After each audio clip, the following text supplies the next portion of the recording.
আজকে আমি বানাবো ফুড কাস্টার্ড, যেটা বাচ্চা থেকে শুরু করে বড় সবারই খুব প্রিয়।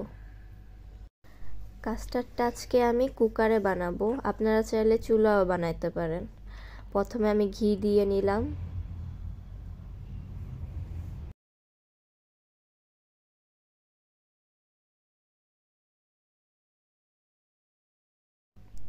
এরপর আমি লিকুইড 1/2 কেজি দুধ দিয়ে নিব।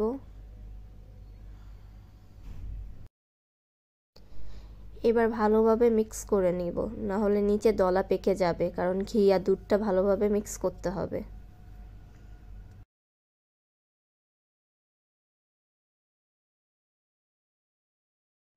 এরপর কুকারে ঢাকনাটা লাগিয়ে দিব এবং কিছুক্ষণ জাল দিয়ে দিব।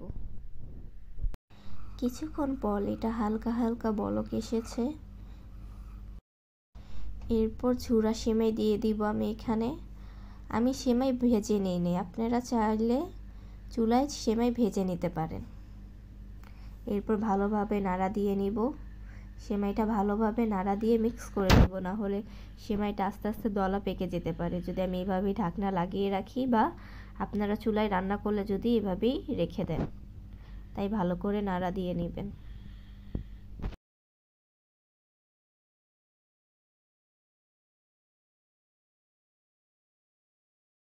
এরপর আবার ঢাকনা লাগিয়ে দিব।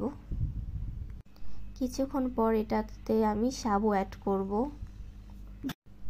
সাবু আমি আগেই চুলায় সিদ্ধ করে নিয়েছিলাম, সেই সাবুটাই আমি অ্যাড করে ভালোভাবে নাড়া দিয়ে নিব। ভালোভাবে মিক্স করব যাতে সাবুটাও দলা পেকে না যায়। আরও কিছুক্ষণ নাড়িয়ে প্রায় আরও একটু সময় বলক এনে নিব। এখানে আমি 1 বাটি চিনি ব্যবহার করেছি, আপনারা নিজেদের স্বাদ মতন চেক করে চিনি দিবেন। তারপর আবার ভালোভাবে নাড়িয়ে নিব।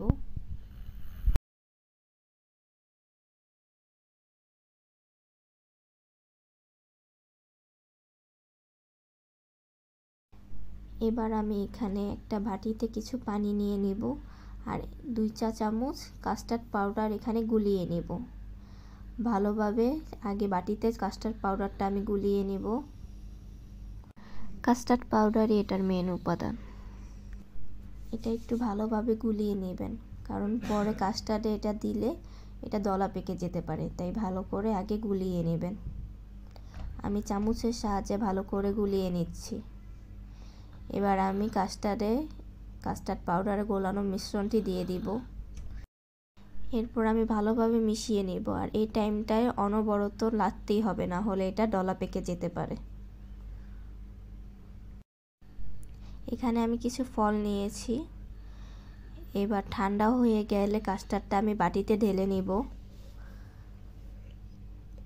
ফলের মধ্যে আমি আপেল, আঙুর এবং কমলা নিয়েছি। এবার এগুলো কাস্টার্ডের উপরে দিয়ে ভালোভাবে মিক্স করে নেব। আমি এক এক করে প্রত্যেকটা ফল কাস্টার্ডের মধ্যে দিয়ে দিচ্ছি। আমি আলাদা আলাদাভাবে দিচ্ছি যাতে ফলগুলো ভালোভাবে মিক্স হয়। এরপর ভালোভাবে মিক্স করে ঠান্ডা ঠান্ডা পরিবেশন করব সবার পছন্দের ফুড কাস্টার্ড। এটা কিছুক্ষণ ফ্রিজে রেখে আপনারা ঠান্ডা করে নিয়ে তারপরে খেলে বেশি মজা পাবেন। আর এটি বড় থেকে শুরু করে ছোট সবার পছন্দের।